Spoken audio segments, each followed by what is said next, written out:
welcome to 500 Open Tabs. I'm your host, Kavataharian. And I'm Hannah Hillam. You're also the host. I screwed that up by saying host, which we haven't been doing for so long. But you know what? We're professionals. We're going to keep moving forward. Yeah.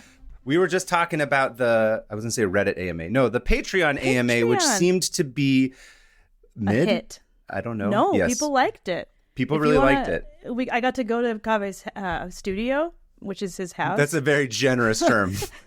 His studio in Los Angeles. Yes. I got to go to his house and we did an in-person AMA recording, and it's really fun. And we're both out of our minds, tired. It was crazy. It was after we did CatCon and after we did San Diego Comic-Con.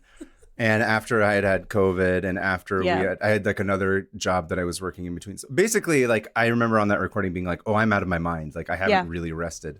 Yep. It was fun. You like fell apart. I did. It was fun.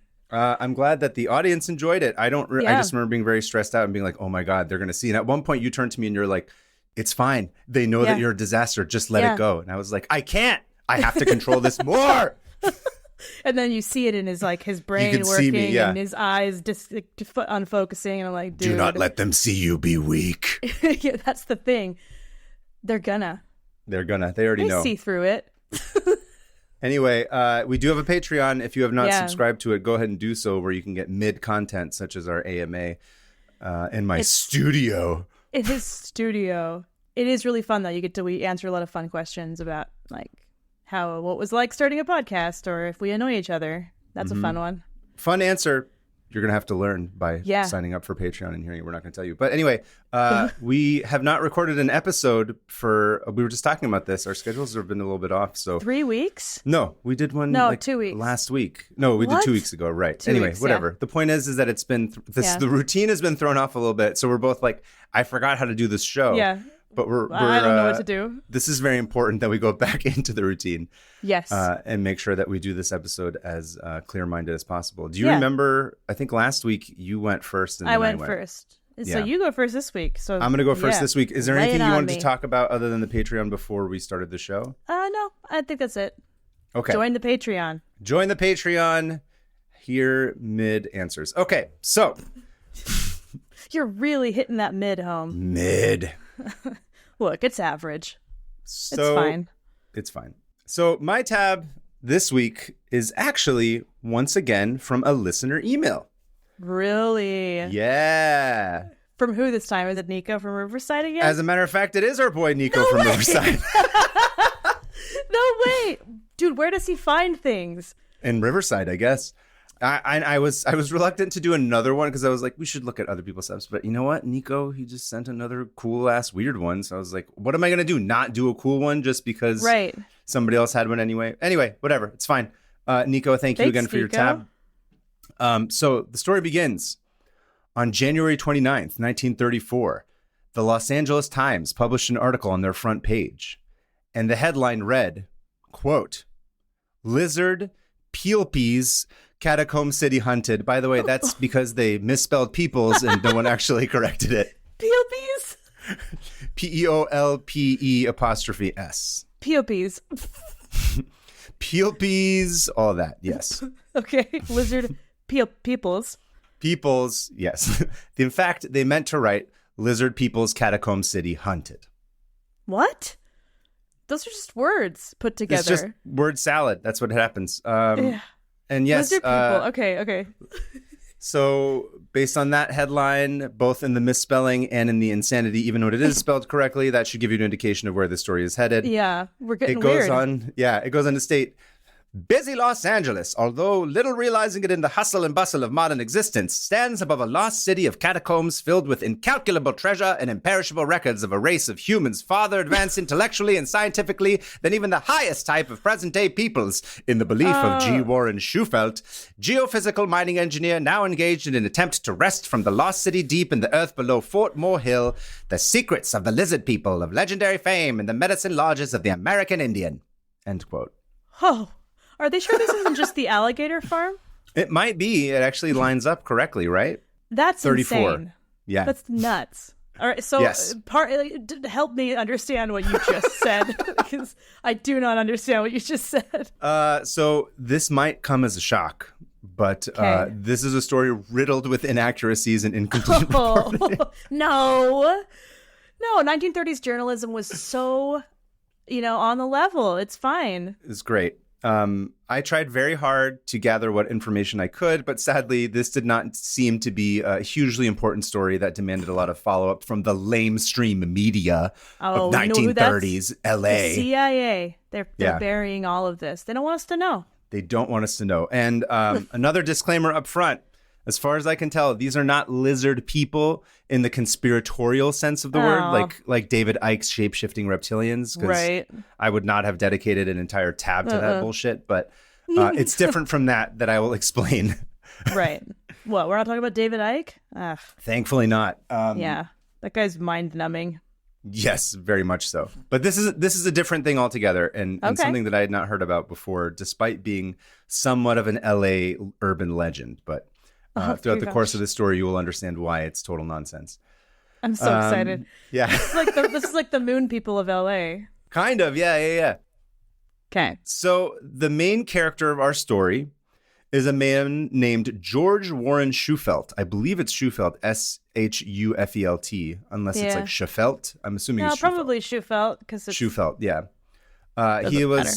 a mining engineer, from what I could tell by looking up records, was originally from Ohio.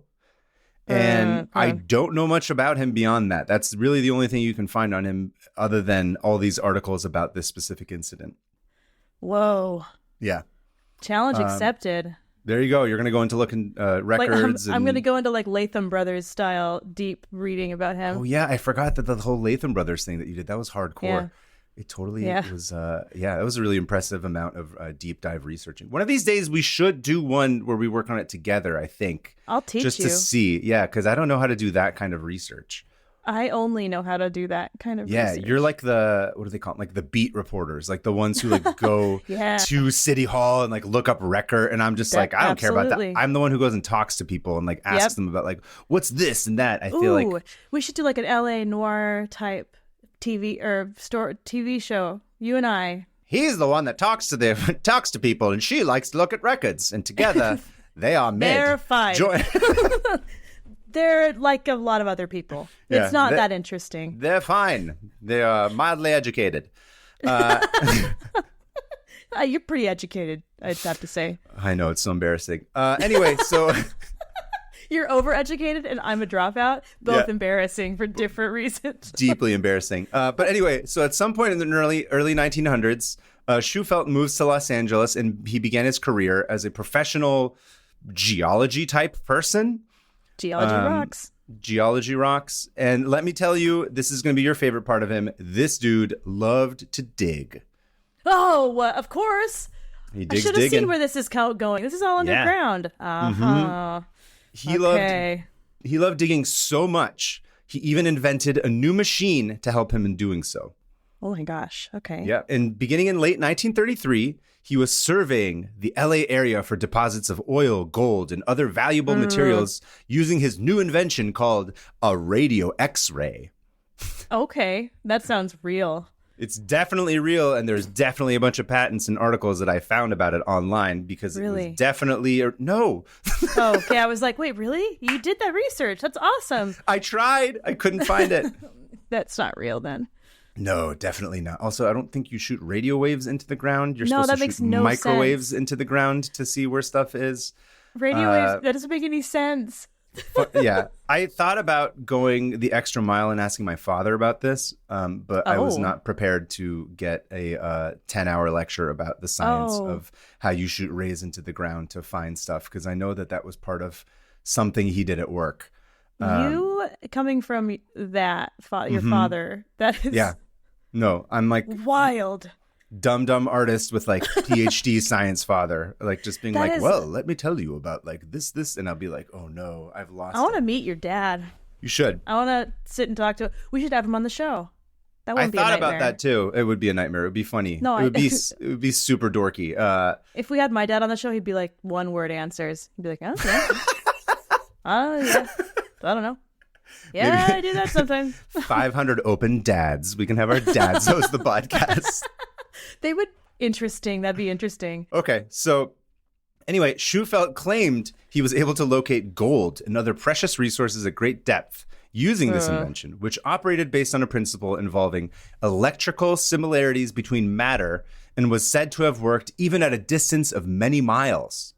According to LA Times, this was, quote, a sort of advanced dowsing rod. Do you know what this is? Have you heard I of know this? what okay. Hell yeah. I had never heard of this. Really? Yeah, because I live in the real world. Listen, someone's got to know about dowsing rods or else they'll be lost to history. Yeah, if you're like me and you didn't know what dowsing rods are, it's bullshit, basically, is the short answer. Basically, for those of us who don't know, it's basically like, what if you took the principle of like a Ouija board? Yeah. And you were like, how would I just do that to find rocks and water, which is just nonsense. Yeah. You take at least the research that I did on the internet, which of course internet-based research is always 100% correct. Always. People take like two L-shaped metal rods and they hold them like in front of themselves, and then they walk. And if like you walk around, and apparently like if they start to like cross or move in another way, that's like, I don't know, like a direction. A direction. It's like the sources from the ground, like rays or like pulsating something or other. Ley lines have a lot to do with it. What are ley lines? Ley lines are like, oh man. Oh no. How do I explain ley lines? No, they're also kind of woo woo woo, you know, like they're supposedly these like electromagnetic pathways that go all around the world, and there's certain special thing like the Nazca lines in Peru, or I think the Nazca lines. I don't know about this. Supposed to. That's You're just blowing my mind right now. That's an actual thing. The Nazca lines were a real archaeology thing. But like Stonehenge is apparently like at a meeting place of a ton of ley lines, and same with like big, like there's just like they're kind Vril. of like You're talking about like a little bit, like yeah. epicenters of like Vril epicenters. Yes, and there is like that electromagnetic stuff like coming from the earth and stuff. But like witches and pagans are like, oh yeah, this is going to tell us where we can build our holy sites, and then. Can I tell you a quick story about? Yeah, I'm listening. Go ahead. Okay, so when when I lived in Wales, we would go to England every weekend, or like Scotland, and go see stuff. And one weekend we went to Avebury Stone Circle, and I think it's in a place called Avebury. I don't know. I fell asleep on the bus and woke up and I was there. So who knows? And we went and saw a bunch of stone circles, and this one was like gigantic, like it went all around the city a little bit. And we got there, and there was this dude with a dowsing rod. Oh no! And he had like he looked like an old hippie pagan dude, and he was using his dowsing rods by these stones. And we were like, oh no, we gotta talk to him, because he saw us, he spotted us. We were like, here he comes. And he was the nicest, you know, and he was like, I just need to let you know that if you touch this stone, you can connect to anyone in the world. And I was like, okay. And me being me, I'm like, just like an avatar. Let's do it. And so he had me put my hands on this stone. And I remember it was like 5 a.m. And I was like, what is happening to me right now? I just have to go with it so I can get through this interaction. Yeah. You know? Who did you talk to? You know, I don't even remember. I was just like, yeah, let's say hi to my parents. And he's like, even dead people. And I was like, bro, do your thing. And then he gave us a bunch of like advice on which stone circles to go to and when and what ley lines they're on. And I was like, I'm so tired. In England or like in the world? Oh. No, in England. I was like, you should add that to 500 Open Roads, all the different places that this guy told you to go to.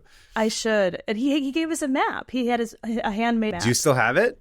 No, they only gave us one, and my Welsh professor kept it. I should ask him if I can have it. Yeah, I think that'd be fun to see. That was like a very, very singular memory of like meeting someone that I'm like, you are unlike anyone I've ever met, you know? Made a deep impression. So that's my dowsing rod story. That's cool. Sometimes it's more important than them being correct or scientifically accurate. We shared a weird bond. It was fun. Yeah. That's all we can do on this earth for this little time that we have on here. Also, who cares what you believe? Just be nice. Exactly. You know? If you're nice and friendly, that's okay. Anyway, dowsing rod. Dowsing rods, they'll help you find, rocks, water, dead bodies, I don't know, whatever, buried treasure, old souls, like through the, Vril epicenters. Ley lines, yeah. Ley lines. It's like all, like you said, it's all mumbo jumbo. Mercury is in Gatorade or whatever, some sort of thing. Red Gatorade for me. Red Gatorade, Mercury right? is in red flavored Gatorade. It's definitely scientifically accurate, and you should absolutely not question it or try and figure out what the science of it is, because it's already figured out. Yeah. By some dude in the middle of a field in England. He's got it. Exactly. So anyway, that's that. So one day, while taking readings near downtown Los Angeles, Schufeldt's instruments revealed what seemed to be a pattern of tunnels. Oh. And they were vast, leading from what is now the public library in the heart of downtown to the top of Mount Washington and then to Pasadena in the north. Oh. It appeared Wait, how do we to be, know this isn't just a hobby tunneler? Well, we'll get to the end of the story. I'll explain to you. Please continue. A hobby tunneler? You mean the person who made the tunnels? Yeah. Oh, okay. Well, it gets a little bit more sophisticated. Oh, yeah, by the way, be quiet. I keep forgetting to do this, but here's a picture of him with whatever this contraption is. And he looks deeply uncomfortable of Schufeldt. Looks like he has to poo. It does look like he has to poo. Oh my gosh, that man's face. He doesn't look like he's confident in himself at all. Also, that contraption is, I don't even know. Yeah, describe it to the audience. What are we even looking at? He's like sitting awkwardly and like glaring at the camera while he's like resting his hand on this, what it looks like a tube with glass around it on like a camera stand. Yeah, and it's pointing at the ground like a tripod. Yeah, and there's like he's holding a cord that's connected to it, and yeah, he's just glaring. He's very annoyed. It looks like a thing though. As far as like bullshit's concerned, I would be like, okay, that looks like some sort of like a contraption that looks like legit. Sciencey. Yeah, anyway, in the aesthetic of it, it does. Yeah. So it appeared to be a well-planned underground labyrinth which fed into large rooms located at various points with deposits of gold in the chambers and passages. Okay. That's what he thinks, right? And I mean, clearly, if you're using the high-tech equivalent of holding two rods very still, you've got some irrefutably hard evidence. Absolutely. And he gets super excited. And he's just like, listen, but you know what? I am excited, but I'm still a man of science. And he can't be sure. So he needs to do more research. So how does he confirm the geological aspect of his theories? You want to take a guess? Does he dig? He could have dug, but does he ask? I don't know. How? I just think digging. Ask what? Ask the government. Ask the city planner. Ask people who live nearby. Ask the lizard people. Ask none of those. No. What he does, he goes to Arizona and he speaks to a Hopi tribal chief. There we go. Okay. Hopi, sorry, not Hopi. Hopi tribal chief. So he goes to the Native Americans. He goes to the Native American. I don't know why he goes to Arizona to do this. Again, that's where a lot of them live. No, I don't know why from these tunnels he's just like, I need to fly to Arizona to speak to a tribal chief. Like I can't seem to find like the connective tissue of what made him do that in the first place. Right. Look, there's no rhyme or reason to this guy. It doesn't make any sense. So allegedly, a man named Little Green Leaf told Schufeldt about the legend of an ancient race of, quote, lizard people. And the story goes like this. About 4,000 to 5,000 years ago, an enormous meteor shower spanning hundreds of miles fell across the West Coast. Thousands of people were killed. Crops were wiped out, homes destroyed, and the forests set ablaze, which frankly just sounds like 2024, but I digress. Yeah. It sounds like fire season for us. The deep impact survivors regrouped and began plans for a safe area to be used as refuge in the event of another catastrophe. Essentially, what we now see tech billionaires trying to make with their underground bunkers, which are dumb. And I hope they all collapse with them in it and rid of an entire class of oligarchs. I hope they all die. I didn't say that. Rid us of them. Yes. No, I didn't hear anything. No, definitely didn't say that. Eat the rich. So he's just like, oh, okay. And extrapolating from this conversation with Little Big Leaf, Schufeldt was like, bro, that's all the scientific evidence I need. One person telling you a legend. Perfect. Also, he felt the subterranean complex he had, quote unquote, discovered was an emergency shelter designed to accommodate up to 5,000 people filled with personal belongings along with historical record and gold treasures. Again, this is all stuff that he essentially extrapolated from this. Oh. Eventually, so to finish up the alleged myth, disaster inevitably threatened again, but this time the lizard people were prepared and safely hid out in their awesome underground fort, and they survived the second meteor shower. However, they were tragically killed by a natural gas leak leaking into the bunkers. Sorry. That's such a horrible ending to that myth. Yeah. They were all just gassed. They're all just gassed and killed. So all their stuff's there. All their stuff's there. All those tunnels were there for whatever reason over the course of whatever thousands of years. No one discovered it. Nothing ever happened. I don't know. Until this guy came along. This makes is the guy. 100% sense. Yeah, Yes, it makes sense. Listen, he's special. He is. He was the chosen one. Schumacher, Schufelt, whatever his name is. Schufelt, yeah.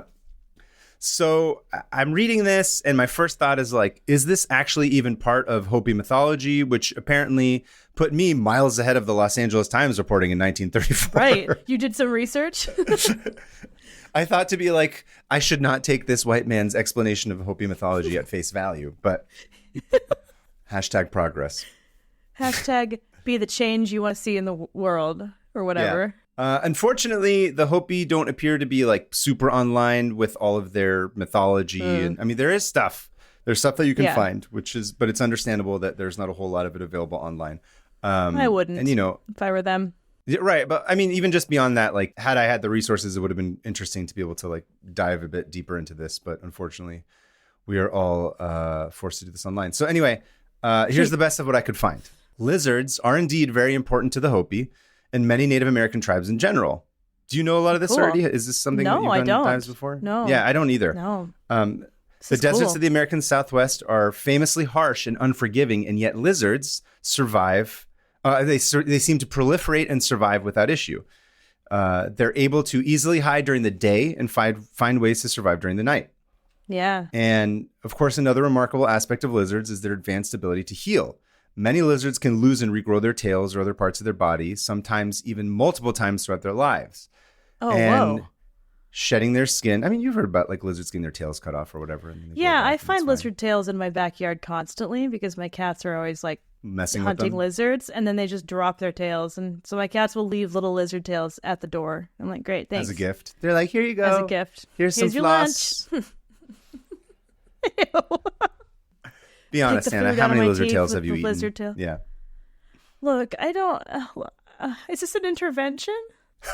I won't stop. I won't stop eating them. I'm told I can stop whenever I want, but I won't. I won't. So you need to stop eating lizards. It's not appropriate for your neighborhood. I actually got a call. They're making me powerful. Yeah, your neighbors got together outside your house, and they were like, "There she is. There's the one eating all the lizard tails." We already get mad at her about her weeds, and now she's eating our lizards. Oh, now it all makes sense. You've let the weeds grow so that you can bring all the lizards in so you can eat them. Absolutely. Wow. Yeah. Disgusting, Hannah. Yeah. Sick. Look. Who among us? No refuting. Go on. Anyway, additionally, shedding their skin to grow can also be seen as a form of healing and renewal. So perhaps it's no surprise that native tribes would look to the lizards for inspiration and see a lizard out and about and if you see a lizard out and about, it's considered good luck in a lot of tribes. Oh. So there is a big reverence for lizards and their sort of, I guess, spiritual value or whatever you might want to say, or an inspirational value, which frankly, I hadn't really thought about before doing the research for this. And that kind of tracks to me. I'm like, yeah, that makes sense. I would also be like, if I lived in the Southwest, I'd be like, these things are awesome as shit. They can essentially like grow new body parts and like they live and it's fine. And they're a super part of your everyday life. Like that's like similar to most cultures. They, animals from their region make a huge appearance in their myths and stuff. Like bears in England and what is it? Jaguars? No, panthers in Guatemala. I can't remember. There's like a big cat that's really like important to like Mayan mythology. Mm-hmm. It's just because it was around. But also like makes sense. You're like, oh, that's how you're like, oh, well, if that thing can survive in this place, then so can I. So can we. Yeah. So it's cool.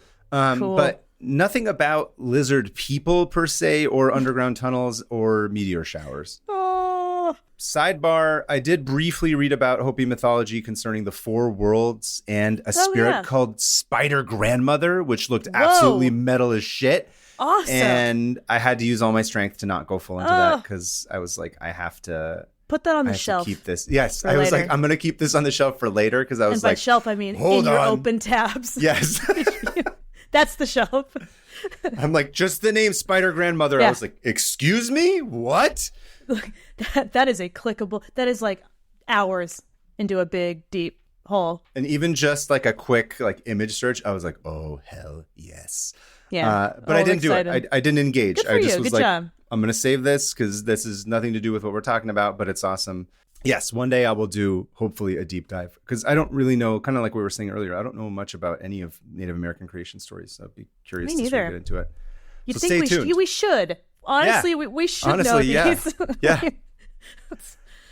Double sidebar. Yeah. The 1982 film Koyaanisqatsi, which I'm sure you've never heard of. Nope. Even amongst film people, that's like a very filmy film.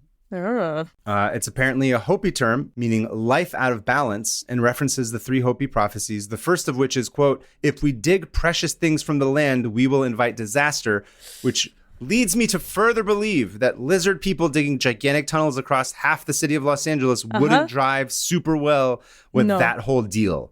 No. Again. I mean, they're not wrong.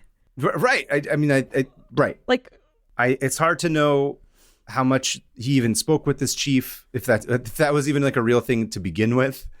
Right. Right. If he even talked to somebody, or he just made I don't it up. know. It might have just been like a thing that he made up where he's like, yeah, I spoke to this Indian and he told me all this stuff. And people are like, what? I don't know. But anyway, if you're listening to this, and ideally, if you're a Hopi tribal leader or someone from that tribe that's familiar with this mythology and can clear some of it up, please email us at 500opentabs@gmail.com. It would be super cool to know a little bit more. Maybe we can even, I don't know, I'm just putting this out there. If there's somebody who knows a lot, it would be cool to do like a Patreon exclusive interview where you could just info dump on us and tell us all about that stuff. Hannah and I would be super duper into it and to know the facts. Or if you know somebody in the Hopi tribe that they can help us out. Just putting it out there to the listeners. Please. I would love that. Yeah, it would be really exciting to see it. More to come. Anyway, so Shufelt goes back to LA with his quote unquote hard proof. And he decides to do one last survey with his radio x-ray. Oh, okay. This time, right now, somehow, I don't know what he did. He had a kajigger, like he tweaked the knobs and did a thing. And then he was like, I'm inspired by, he inserts like lizard coordinates for it or something. I don't know. Something that he didn't have before. Yeah, the lizard button. Now that I know to look for like the lizard readings on here. It's like there was a lizard button this whole time. Right. The lizard setting. This time, he claims to find a treasure room on Fort Moore Hill, where the Los Angeles Unified District headquarters is now, beneath the intersection of 2nd Street and Broadway. Okay. Additionally, the entire map now apparently is like in the shape of a lizard, is what he thinks, is what he Amazing. claims. So they made an underground tunnel system in the shape of their own body? Apparently, yes. That's like the time I walked through a corn maze in the shape of David Archuleta's head. That is a reference lost on me, but that's cool. You don't know who David Archuleta is? Please don't make fun of me for not knowing who David Archuleta is right now. He was just, I think I only know because he's Utah. He goes that he won some voice competition or something. Anyway, they made a corn maze in the shape of his head, and I walked through it. Some voice competition, like from like a TV show, like an American Idol type thing. Yeah. Oh, I'm so old. I'm sorry, I don't know. I never know. I only know him because he's Utah. That's literally the only reason. Also, so here's a drawing of the map. I don't. I'm not an artist. I don't really see the lizard shape exactly. Let's see. Oh, that is not a lizard. I don't exactly. I'll tell you that.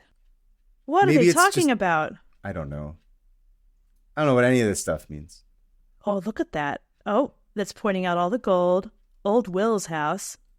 Does it look like anything? That's kind of a cool map. No, looks like a bunch of tunnel system. Yeah, I don't quite know, but there appears to be a lot of gold. A lot of gold everywhere. A lot, yeah. Anyway, so yeah, I don't know. He's just like too cool. Like we said, the lizard setting on the microwave was perfect, and that all worked out. So I'm gonna take this all the way to the top. I just picture putting a lizard in a microwave. It's not fun. Oh no, that's not what I meant. I'm just picturing it now. No, on his microwave that's going into the ground to find lizardy stuff. The one I said earlier, but then I was like, oh, what would happen? Yes. And then now I don't feel good. I don't feel good anymore. So, I never feel good. So he takes all this and he goes to the city of Los Angeles and he's like, bro, like are you going to say no to what's clearly extremely believable? It's obvious. The machine I made up told me this, as did this random dude in like 3 states away who may or may not exist. And or may or may not have said these things. I may or may not have even talked to him. But I've never been to Arizona, but that doesn't mean I didn't talk to someone there. Through perhaps a machine. more unbelievable. Anyway. Perhaps more unbelievable. Los Angeles County authorized the dig as long as they got 50% of whatever treasure was found. Oh, is it the most LA thing I've ever heard? Yeah, They're as like, long gold? as you Great, give us go half for of it. Dig under our city. We don't care. That's nuts. Yep. And oh, I love this. Oh, I love this. All right. I love the 50-50. He's like, here's the plan. We split everything 50-50 right down the middle. Right. Shufelt was given permission officially to drill down to 1,000 feet. What? I don't have any idea how far down 1,000 feet. Like, I don't know what's down at 1,000 feet in the middle of the city. Is that a thing? I'm assuming like the LA Metro and stuff, right? That's maybe. I don't even 1,000 think feet. that's 1,000. Well, maybe. You know what? I have no idea. I don't have any concept of how deep that is. But really quick, I'm just seems going to like look up. I'm going to look up how far. Oh, that's so deep, dude. So the subways in New York, the deepest station is 173 feet. Are you shitting me? No. Oh my God. So 1,000. Like 3. Hold on. How deep have we dug? Okay, so the biggest hole we've ever dug is in Russia, and it's 4,000 feet. So the subway is like barely under the ground. Yeah, well, I mean, that makes sense. I know the underground. Yeah, I mean, I guess, like, I don't know, man. Shit. Okay, so the London Underground is 192 feet. Damn. This is 200 feet. That's it. So this is like that's 5 times as much. That's so much more. It's an absurd. Like, no one puts anything that deep in a city. Why would you? Why would you dig a tunnel that far down? Yeah. Okay. I do know that the wall in Game of Thrones is 700 feet. It's deeper than the wall in Game of Thrones underground. Yeah. Yep. You could do the wall from Game of Thrones, additionally stack an entire subway system from London on top of it, and still have like another 100 feet left over to put like a, I don't know, swimming pool. I bet the city was just like, sure, dig. We like to see you dig 1,000 feet. Go for it. It's funny. I didn't even think to check to see. I just, because I always have like this warped idea of like, I don't understand like how big 1,000 feet is, but that's crazy. Yeah. So Shufelt went to work garnering the attention of the aforementioned LA Times again. So they're like, oh, this idiot's about to drill 1,000 feet into the ground. Let's figure out what's going on here. And, you know, he gets into it. He gets all of his like pickaxes and buckets, and he's got like a cool helmet with a light on it, and he's probably wearing coveralls. And I don't really know what the hell people do when they're digging. I'm assuming. I guess I black out and just do it. You just black out. You don't have. You're just like wearing your regular clothes and your. I turn into Martens. my horrible Doc Martens. If you want to see an up close and personal view of those hideous things, watch our Patreon AMA. It made you lean away from me. It's true. They did not smell great. Anyway, he does it right, and he's going at it for a couple of weeks. And he's digging, and he's making the whatever, like putting the wood on the walls and all that stuff. Oh, yeah, I have a picture of it. Oh, yeah. Okay, is he doing it alone, or does he have a team? I can't remember. No, he's got a team. He's got a few people with him. Okay. He's not just totally solo. He's gotten some money at some point. Okay, I keep getting notifications from the Discord. Everyone in there is arguing about Taco Bell right now, as we speak. They're arguing, or they're just like talking? They're discussing whether, one person's like, it's not Mexican food. That's your first mistake. Oh no, things are getting Should heated. I check on the Discord while we record? Oh no, what happened? No, everyone's Do we have to break up a fight? No, everyone's just like, hey, so I don't actually like Taco Bell. And then other people are like, get it, what's wrong with you? I think it's all in fun. I'm leaving. Okay. Look at that hole. Holy God. Holy gosh. Holy gosh. That. Okay, so these like 4 men are all standing around, and it looks like they're using one of the machines to like see where to dig. Which is just like a weird like radio with like a wire that goes into a shit bucket is what it looks like. It does. Like if you're going camping and it's one of those like buckets you bring. Yeah, I don't know. Anyway, that's what they're doing. They're digging. Humans are so dumb. We're so dumb. Okay, so it goes for a couple of weeks, and eventually he hits something. And this is a line from one of the articles. Is his exploratory shaft eventually reached a depth of 250 feet. I just like the word exploratory shaft. And he reaches 250 feet, which is deeper than the underground. Guess what he hits? What? Gold? Take a guess. Better. Lizards. Better. Rocks. A bunch of mud and water just starts pouring in. Oh, I do love mud and water, dude. Mud, water. It's a good combo. Dirt and water. Dirt and water. Some mud. So he hit the water table, is what you're saying. Basically, yeah. Idiot. And the Times is like, oh, okay, this idiot is whatever. Yeah. He's at best an idiot. At worst, he's a scammer. So they're bye. Interesting. But nevertheless, she persisted. Hey, listen to men. He persisted. Shufelt went down for an additional 100 feet, reaching a final descent of 350 feet. That is so deep. Yeah. Whoa. Before they had to stop drilling for fear of a cave-in. And like that, the Underground Lizard Cave People project was DOA. No. Shortly after, the project was suddenly stopped and abandoned. And on March 5th, 1934, the shafts were filled in and the contract with the city was canceled. Neither gold nor any other treasure was ever turned over to the county of Los Angeles, and Shufelt disappeared and he wouldn't pop up again until 1957 with the announcement of his death in North Hollywood. He just noped out, just completely disappeared. I would. If I dug 350 feet underground and if a bunch of people were like, okay, where are the lizard caverns? I'd be like, I have to leave. Nope. Yeah, I have to go now. My planet needs me. Yeah. Yeah. I'm out of here. But in North Hollywood, you said he lived there? Or he died there. I don't know if he lived there. I don't know what was going on. I haven't found his grave yet. But again, if you want to find it, maybe it's something I can find that's close by. I might. And with him died the dream of finding the totally plausible and definitely not made up story of LA's underground lizard tunnels. I want to find him. We will. Okay. It's a real thing. Anyways, thank you to Nico from Riverside for yet another cool, insane story. I feel like we should make a trip out to Riverside to buy him a drink. I think so. Absolutely. But how far away is Riverside from where you are? It's probably like an hour and change. That's like an hour and 45 minutes, maybe an hour and a half. Okay. Next time I'm coming down there, we got to go hang out with Nico. Yeah. Thank you, Nico. Yeah, that's amazing. That's basically it, though. That's all. We never found him, never found the lizard people, never found gold. It remains to be seen. But I actually don't think, hot take, I don't think it exists. I don't think it's real. I don't think it's a real thing. No. Here's what I love about LA is that can be part of its history, and it's just a blip. Just a blip on its history. It's not even the dumbest thing that's happened. That place. Yeah, that's not even close to the dumbest thing that's happened. Dude, the alligator farm. That existed at the same time as this, and that existed at the same time as like the Hollywood becoming a thing. Yeah, it continues to be dumb because some other dumb idiot wanted to make a bunch of tunnels under Los Angeles who's a dumb idiot who sucks and is bad at everything. Maybe Elon will find the lizard people. Maybe he is one. Maybe. But not, and then the other thing I should say is apparently even within the Hopi tribes, they're like, yeah, lizard people were never a thing.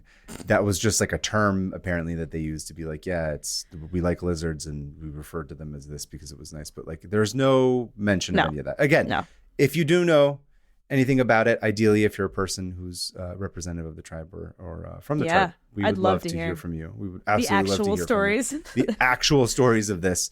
500opentabs@gmail.com. That's 500. Let us know, and maybe we can set something up. Or if you want to just give us a little blurb or email submission, that'd be cool too.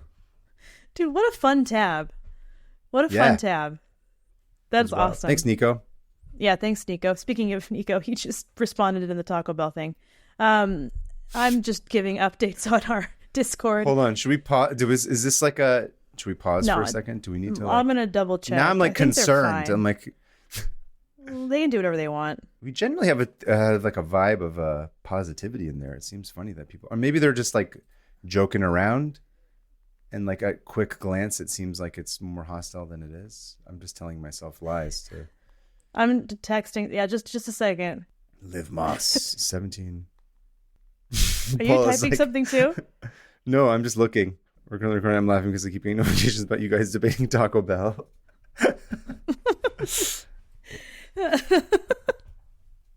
Well, hi to all the Discord people that I'm currently texting.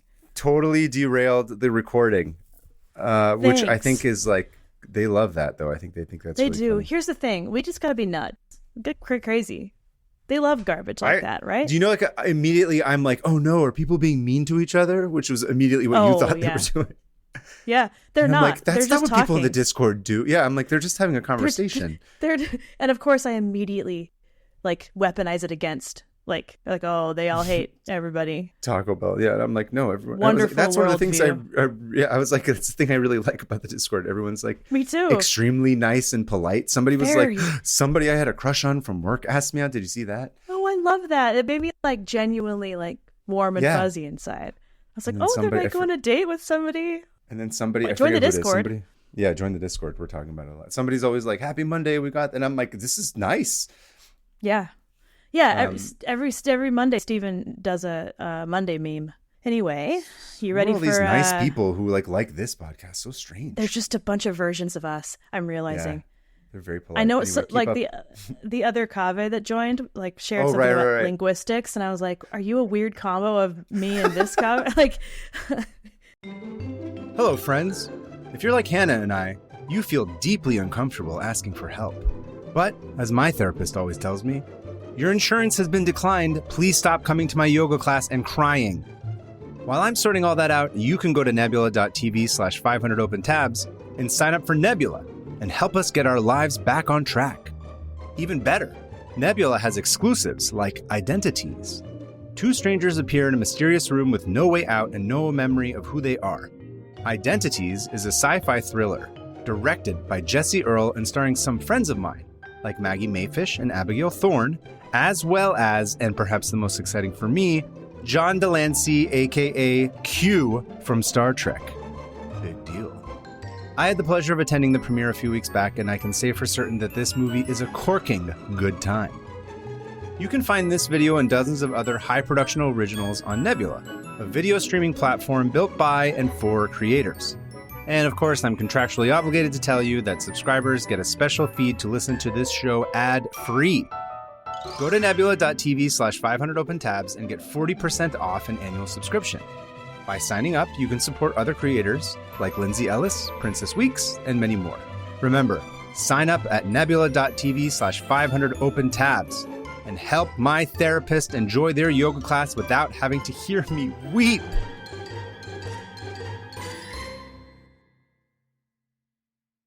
Anyway. That was very exciting. Okay. Anyway, that's my tab.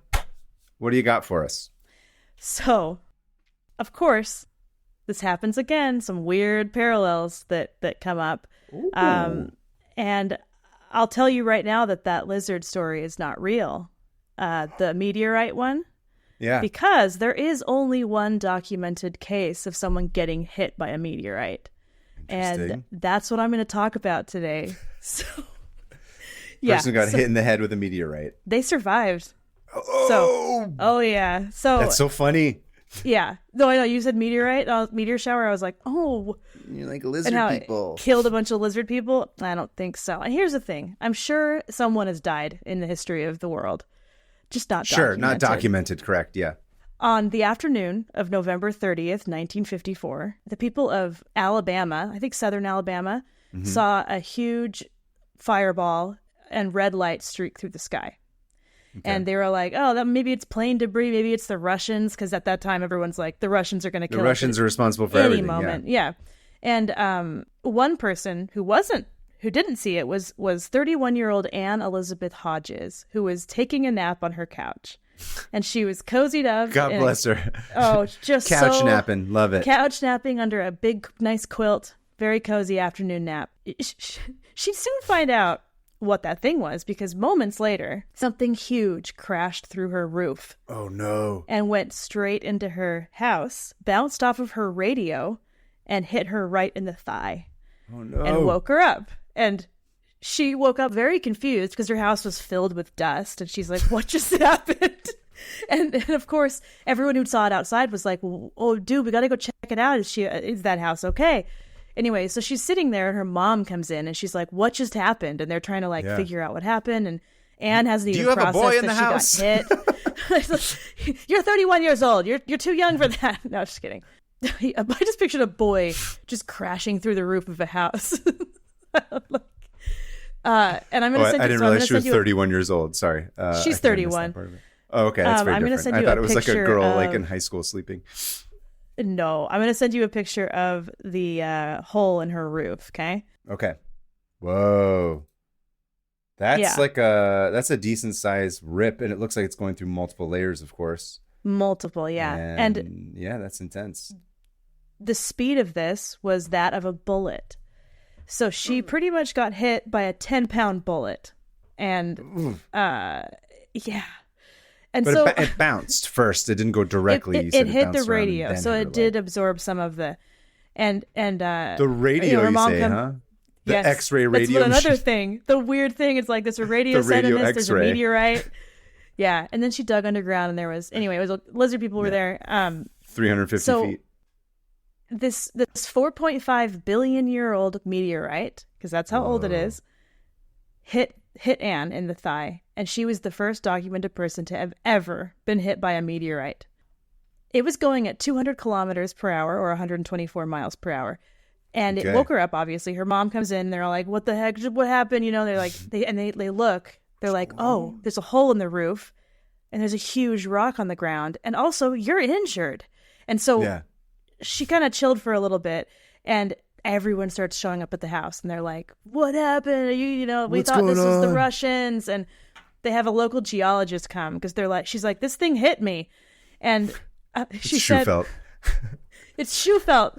That's He's where he went. He disappeared and went there instead. Alabama, you said? Arkansas? Alabama. He won't be dying for another 3 years. It could have been. It's possible, yeah. Yeah. But she just kind of chills out while everyone like surrounds her house. And poor Anne is like very shy and very timid. Yeah. And I got to send you a picture of her. And this will tell you exactly who she is. It's by this picture. She looks rather unhappy. Yeah. And is she holding the giant rock, it looks like? She's holding the meteorite that hit her. She's wearing like a cardigan. Yeah. It looks like a little bit like it's a little snug, and she just looks so sad. She looks so really sad. You know what she has? She has that perfect, like, you just woke me up from a nap with this shit face. Yes. This looks like Sarah every morning. I try and give her a good morning kiss, where she's just like, why did you wake me up? I will destroy you. That's how she looks. Throw a meteorite at her. Yeah, exactly. No, she wants to throw a meteorite at me. Yeah. Because you're an early riser, right? Yeah, I'm an early riser. Sarah is not. So it's always like, freak. Curse you and your family for trying to awake me from my slumber. See, I'm naturally like Sarah. I'll just sleep. Yeah. But not anymore. Anyway, so Anne's just chilling, and she's like, yeah, my leg kind of hurts. And... I have to not have this picture up because I'm going to keep laughing at it. No, please keep it up. It's hilarious. That face is hilarious. And so by the time her husband comes home from work, the news has arrived, like news cameras and news reels and stuff. And they're like interviewing her. And here's what she says to the news. She says, we had a little excitement around here today. I haven't been able to sleep since I was hit. That tells me that she tried to take another nap. Like, because it was not even evening yet. So this was the same day. She doesn't go to like the doctor? No, she didn't go to the doctor. I think she just tried to go back to sleep. Which, oh my God. Absolute napping queen. Queen. Respect. What do they call him? Nap princess. Sleep-pilled nap princess. I saw some meme. Sleep-pilled nap princess. Okay. Anyway. Sure. She's a nap queen. Iconic. That's something I probably would do too. Be like, you know what? I'm too tired for this. I was having a wonderful nap. Yeah. Anyway, so that night, I just will say this. I'll interject. So one of the only words that Sarah actually learned in Farsi is called patu, which is the word for blanket. And then my cousin Layla, who listens to this podcast, shout out to Layla. I know Layla. That's right, you've met Layla. So yeah. Layla and Sarah are obsessed with napping, and for some reason, like patu is the one thing that Sarah remembered. So they always talk about having a patu party. A blanket party. Blanket party. So it's like this lady, full on member of the patu party. Patu party posse right is here. the other. Patu posse is what I call them. I'm like, are you going to get your patu posse together? Anyway, I just thought you'd like, because you always like little Farsi words. I do. Patu sounds like the word for blanket. It does, you know doesn't it? It feels very blankety. Like you want to cover yourself in that word. I love words like that. Honorary member of the Patu posse. Yep, Anne Hodges. Angry farmer lady. Love it. Love Sinette. So her husband was like, "Are you okay?" And she's like, "Yeah, I'm good. I just said it hurts just a little bit." She's like, "No, I didn't nap. That's the thing that's I upset didn't me get the my most." nap in. Stop talking to me. And so later that night, so relatable. Later that night, she's like, actually, I'm in a ton of pain. I think I need to go to the hospital. So looks like a nap won't fix this, unfortunately. I can't sleep off this meteor injury. And they go to the hospital, and there's this photo. I gotta send you this photo, and of course, I don't have it. There's this photo. They get to the hospital, and the doctors are like, this is an actual miracle that you're alive. You really shouldn't try and nap more. Yeah. And there's this, anyway, they start to see that her leg has this gigantic dark black, huge bruise. Yeah, I would forming imagine. on it. And so there it is. Yeah. Oof. And if you look in closely brutal. at the bruise, you can see it is bad. Anyway, so it is deep black too. Yeah, it's like the biggest bruise I've ever seen in my life. And it's, I don't know. I look at it, I just feel pain. That hurts. And of course she's like freaking stoic. She's just sitting there like, nothing a nap very can't stoic. fix. Yeah. Nothing a nap can't fix.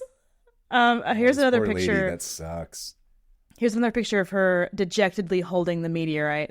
She's like, I don't want to keep taking pictures with this thing that has like hurt me. It's right. Well, just wait till things get crazier. So the doctor's like, actually nothing's broken. You're just giant bruise. And she's like, great, cool, I'll go home. And she goes home and sleeps it off, and it heals. And the military shows up, and they're like, we need that meteorite. And she was like, okay. They're like, we just got to see what it is. We got to get our geologists on it. Science tests. And I'm pretty sure they were also like, was this the Russians? At that point, everything was the Russians. It's true. And so they took it, and they also took another piece of it that fell like 3 miles away, that some guy riding a cart, like a horse-drawn cart, came across. He was like, whoa, put it in the cart, dug it home, and they took that one too. So while this was going on, her landlady shows up, because the Hodges were renting. Boo! The story already sucks. Just wait. You're going to friggin' hate this landlady. This part of the story is the worst. Birdie Guy is her name. Birdie Guy. Dumbest Birdie name Guy. ever. Stupid. Actually, also, no, I can't say that. It's an awesome name, but landlord sucks. Don't like this person. Well, she makes the Hodges' life a living hell, because Birdie Guy shows up and says, well, this is my property and it hit my house, so this meteorite belongs to me. And just die. Oh, I know, right? And then she takes the Hodges to court to get this. Yes, because right. Because the thing is she's like, see, dollar signs, because the papers are coming from all over the place. So she's like made national news. And the other guy who picked up the other piece was able to sell his meteorite for a ton of money. And she's like, oh, dude, I got to get this money. Evil landlord. Evil. Don't worry, though. Anne's awesome. Redundant. Sorry. Oh, no, exactly. Exactly. This shouldn't exist. This pissed Anne off, though. Anne was so pissed off. She said, suing me is the only way she'll ever get it. I think God intended it for me, after all. It did hit me. And so they fought this. Good. They were like these I wish they would fight physically for it. Anne seems like she could throw a punch. Anne seems she could plant. Yeah. Way to plant, Anne. I would not mess with Anne. Anne looks like the kind of person who would beat the shit out of you with one hit. And be fine. And just completely, obviously, she got hit by a meteorite and she's fine. Yeah, she could just take a nap right after. Just body slam you straight into the earth. Anne is amazing. 350 feet down. Yeah. Oh, that's awesome. And that's what the Native Americans tell stories about, Anne Hodges. So the Hodges finally won, because they settled out of court, and they paid Anne $500 to leave them alone, to keep the rock. Sorry, not Anne. They paid the landlady. They were like, they had to pay just the stop. Okay. $500. Yeah. And so Birdie got her $500 and left him alone. And then Anne was like, finally, I can sell this and we can get our fortune. And by then, all the hype had died down and nobody wanted it. It had been years. That's the thing. This was years. because landlords. I'm gonna interject here and let you guys know, let the public know that this is in fact the exact strategy when you hear about people who settle out of court. This is true. This is a lot of what they end up doing, is that they will drag it out because they know that you cannot fight them, because if you're a person who's not of huge means or resources, it's like a whole thing where they'll drag it out, and like whatever it is that you did will lose heat, and then they'll just use that as so it costs less for them to do that than it is to buy something outright. So that's a very common strategy. Broken system. But money will absolutely get you what you want in the courts, and this is how it's used for. Ew. Yeah, it's gross. Anyway, Anne was very sad that the thing that hit her was now worth not very much. And the news had died down. And it's funny because she actually went on a game show like a few months after the meteorite. It's called I've Got a Secret. And I remember that one. They guessed her secret. I mean, I don't remember from seeing it. Like I didn't watch it when I'm you're not that 80. old, but exactly. I'm aware of that show. Yeah, I watched the clip, and poor Anne was like, you could tell she was like, I'm going to do this for the money. Poor lady. She's very shy. She's very timid. I felt bad. She just looked so nervous. Like the host had to like talk for her. Anyway, but they guessed. One of the ladies was like, are you the lady that the meteor fell on? That the meteor fell on? And she was like, yes. Yes, I am. Yes, I am. And anyway, so that was a side note. But years later, so they can't sell it, and so they just start using it as a doorstop for like 10 straight years. The Hodges use it as a door jam. Like, I love these people. Oh, I know. They're the best. The best, right? And sadly, here's the thing. Anne, because of all the drawn out lawsuit and also the stupid landlady and the toll of having everybody's eyes on her, kind of messed Anne up mental health wise. Like she had a lot of mental health issues, understandably. Yeah. And her marriage ended up falling apart, and she ended up dying of kidney failure at age 52. Ugh, so that's so sad. They don't think that it was caused by the meteor, but I don't know. Like I could easily see that thing damaging something internally, you know? Mm-hmm. Anyway. It depends. Anne kind of at least she had a good doorstop for a while, you know? But they did donate it. Before she died, she donated it to the Alabama Natural History Museum. Okay. Yeah. So it was, it was there. And so, that's the first person that's ever been documented. But I was like, there's got to be people who haven't been verified, right? Oh, yeah. And so I went down another rabbit hole, and I found another record, which is pretty convincing. Just recently, in 2020, these researchers... It's George Santos. He was definitely hit by an asteroid. He was hit by...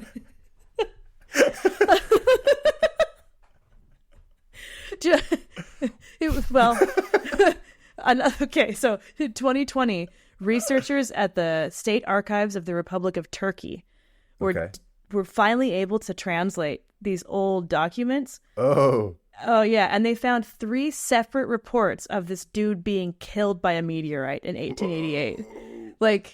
In Turkey? In Turkey. No, in Iraq. In Iraq. Oh, in Iraq. Okay. Or it was when the Ottoman Empire was still part of it, yeah.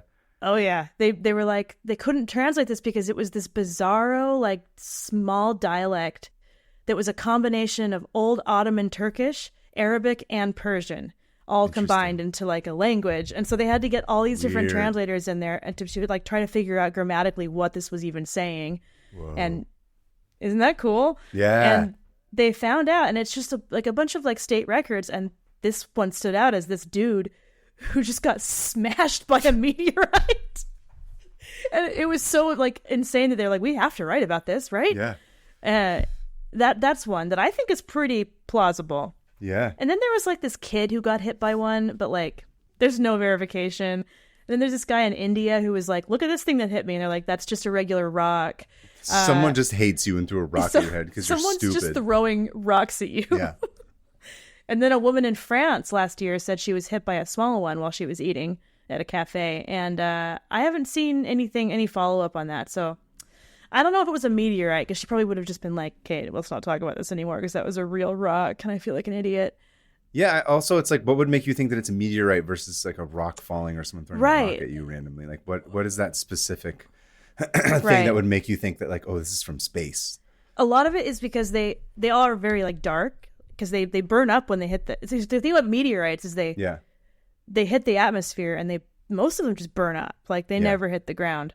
Yeah. But when they do, they're like all like burned and wrecked and weird. And actually, I don't know. You're so excited. Look at you. You got this ear to ear grin thinking about like. Then the rock gets burned and turns into black matter. And there's smoke coming from it.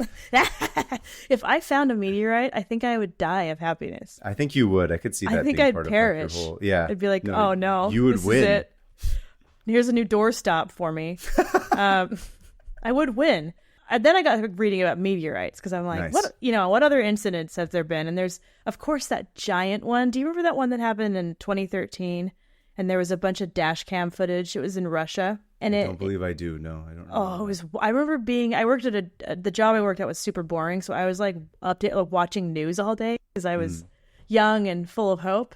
And I remember this happening and watching all this dash cam footage of like thousands of windows just blowing out, like the glass was blowing out from this, and nobody died, but people got injured from like rubble. Sure, but not directly from the asteroid itself. That's super cool. I was fully in the throes of my film like being on set days. So you there's didn't have all time. These like huge things that happened around that time that I was just like, sorry, I was on set for 70 hours this week. I have no idea what happened.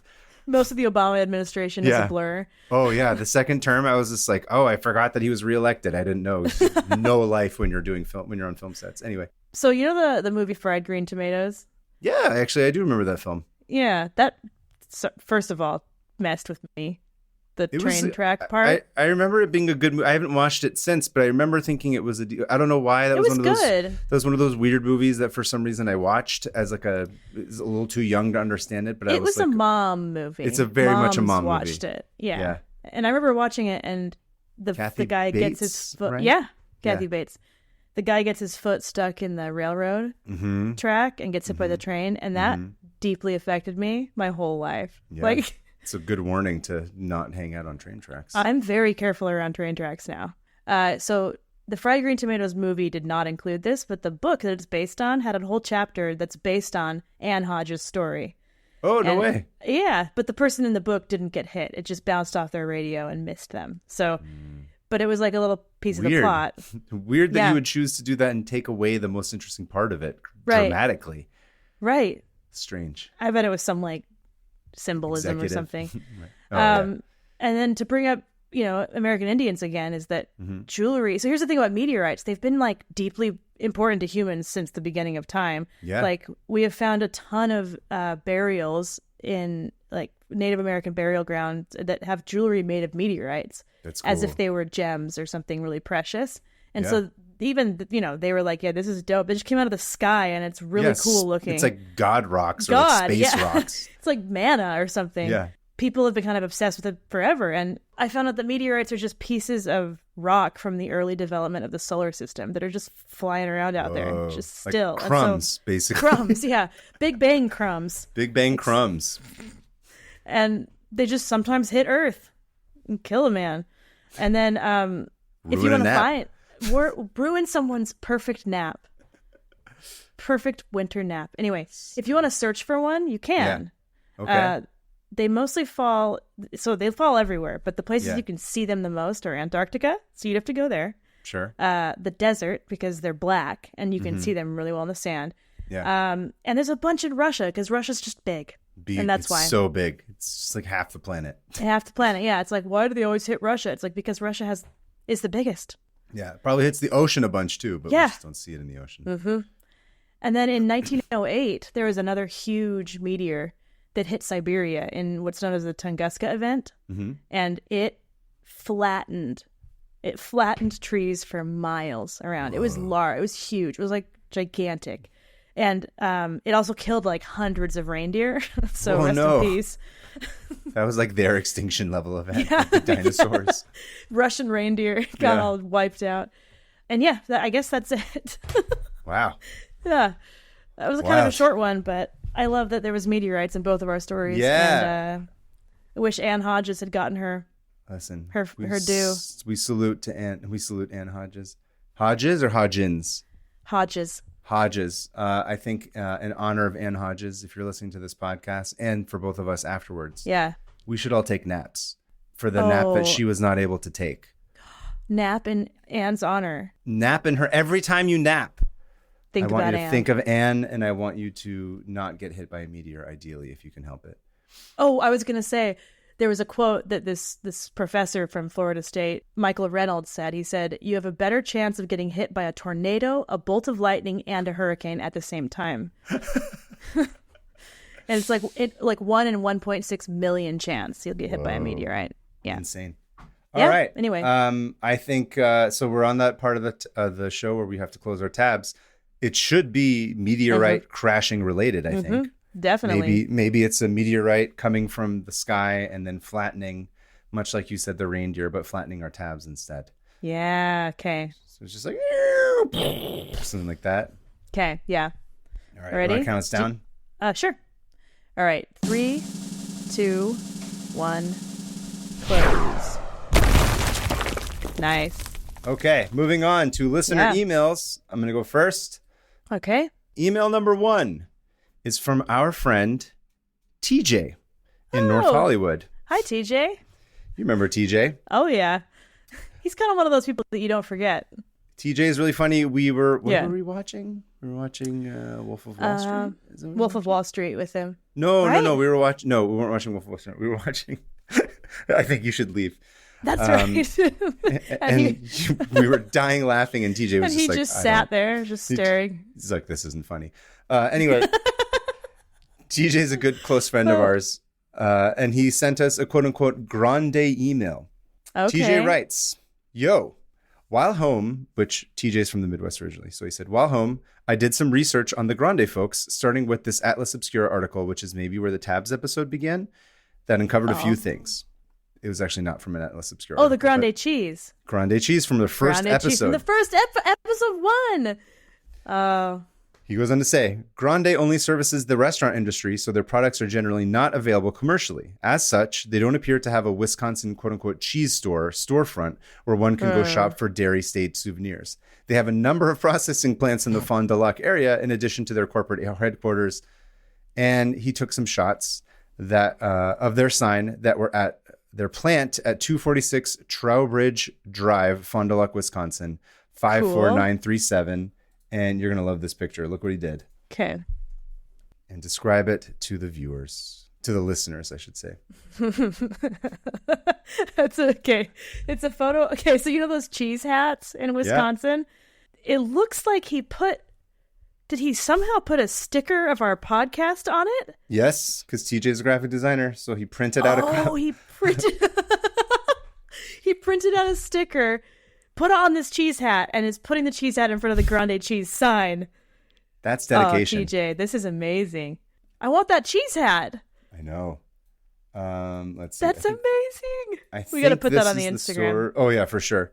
And he says, when I looked up their headquarters, I realized there's no way this property could have been in play in the 1940s. My instinctual knowledge of the area tells me that location was either a field or nothing in that era. So I don't know. That looks like that architecture up top looks a little bit like turn of the century. I think that's a different one. But so he says, so I did a little more digging and found this blog, which claims that the original mob-owned Wisconsin operation was actually opened in 1949 at 1 South Main Street in Fond du Lac in a corner building that dates to 1910, which is the article the photo that I prematurely sent you. Oh, that's right. I was going to say that's like early 1900s architecture. Yep, 1910. Having only one source, I tried to confirm this with the Wisconsin State Historical Society, but... Oh, TJ! You're my guy. That's my kind of thing. I'm delighted. But they told me that the only information they have on the property was on their website. Here's another picture he took of that same building with the cheese hat in front of it. This is incredible. Amazing. I'm so flattered. I'm so happy. But I schlepped down there just in case, and I'd bet if you contacted Grande directly, their media department could confirm. Bonus material. I did find mozzarella for sale at one location, a touristy place called Vern's Cheese in Chilton. Unfortunately, I didn't have time to drive all the way around the lake to check it out, and we didn't end up having any other business in that area. But if it looks like you can order online if you're really curious. And then while I was at the wedding, the topic of food mafias came up. And one of the guests said that if we think naturally, I think he was probably talking to them about this cheese, whole cheese thing. One of the guests said that if we think the Midwestern dairy industry is hardcore, we should check out the Canadian maple syrup syndicate. I've not done any research on that topic, so I don't know. But if she's right, that might be an interesting angle. Should you decide to revisit this topic on a future episode? And I've got a stupid wedge of foam cheese for you whenever we next hang. Love, TJ. Well, I want you to take a picture of you wearing that cheese hat when he gives it to you. Okay. I did text him last night. He is back in town, so hopefully I can get it from him soon enough. TJ, that is so cool. Yes. I love that. Thank you. By the way, if you have not listened, the first episode of this show is the one where my tab was about Al Capone and the Grande Cheese Company and the mafia's integration into it and how it led to New York style pizza being stretchy and cheesy. It's because of and delicious, fun to look and delicious. So that was why TJ's going around taking pictures of wedges of cheese with the 500 Open Tabs podcast. It's a very dear tab to us because it was my first. Yep. Yeah. And that's the same with hobby tunneling. Whenever I hear about tunneling, I'm like, that was my first tab. Was that your first one? Oh, yeah, because I guess your second one was Bob Fosse. Yeah. Mozzarella tunnels. Oh, my God, you're right. I didn't even think of that. That was the first episode. Yeah, you're right. Wow. Mozzarella tunnels. Yeah. Anyway. It's a good name. Good name. Thank you, TJ. Yeah, thanks, TJ. All right. Mine is from Christian from Texas. And he says, hey, guys. My name's Christian, and I'm from Texas. All right. I was listening to Wizard and the Bruiser recently. Oh, yeah. And which is Holden McNeely's podcast, who we had him on our panel. Yeah, who was on our panel in San Diego. Listening to Wizbrew recently, and Holden mentioned being on a panel with you guys, and my mind was blown. Whoa. I don't know how I've been following Hannah on Instagram for 5 years and never knew she was a podcaster. Well, it's new. That's because of Instagram. That's not because of you. Yeah, it's Instagram. I didn't know Kaveh yet, but I'm excited to read Curse of the Coal Eyes. Oh. So, by the way, a Wizard and the Bruiser and 500 Open Tabs crossover would be pretty sweet. Oh, that would be actually, they do these huge deep dives. Yeah, I've been listening to actually some of their episodes lately. They're fun. I did like a string of them. I did like they just did the Liefeld one, and then it was like the Jinko versus Vans, and there's a couple of other ones.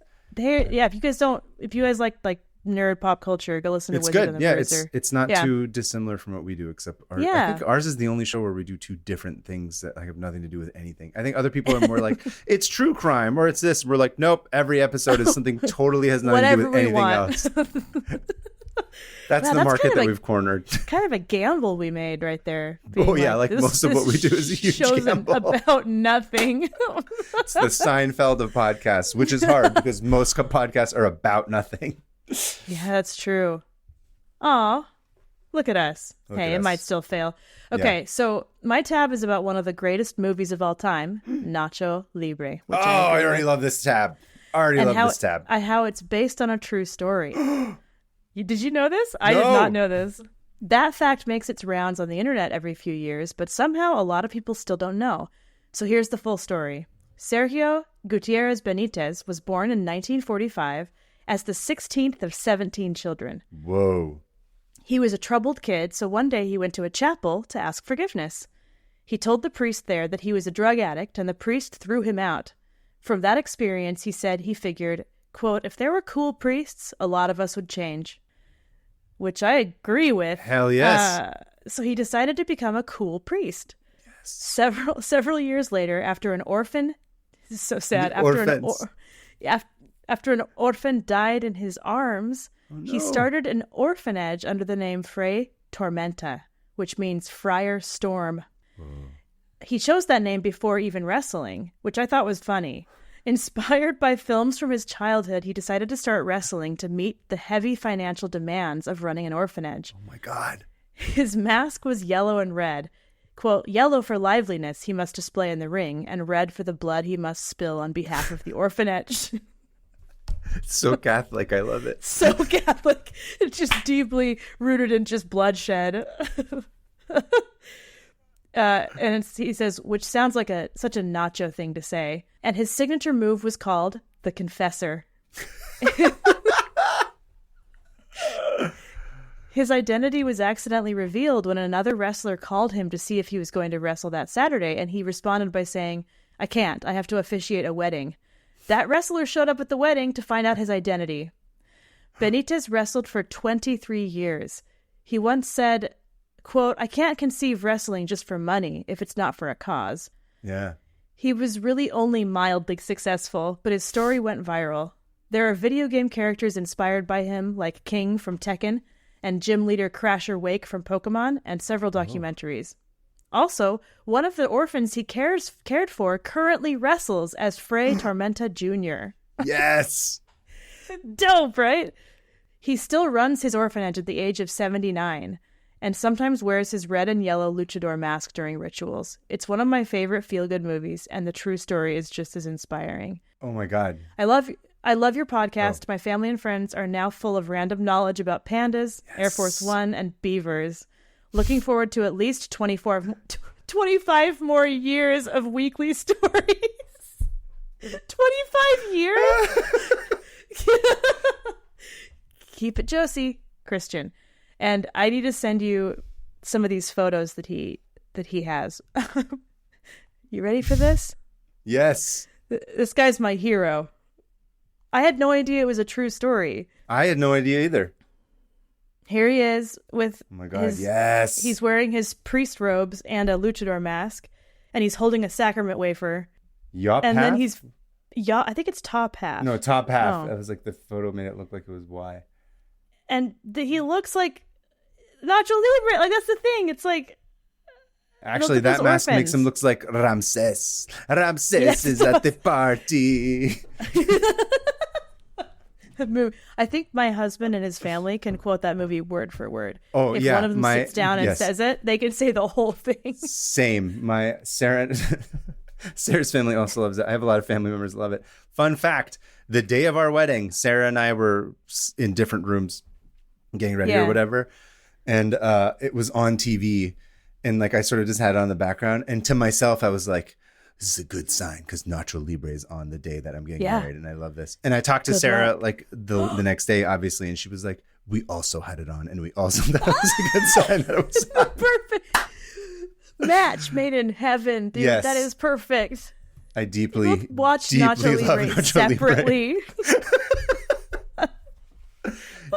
Deeply love Nacho Libre for reasons that don't even deserve to be explained because it's just the best. No, you just have to watch it. It's incredible.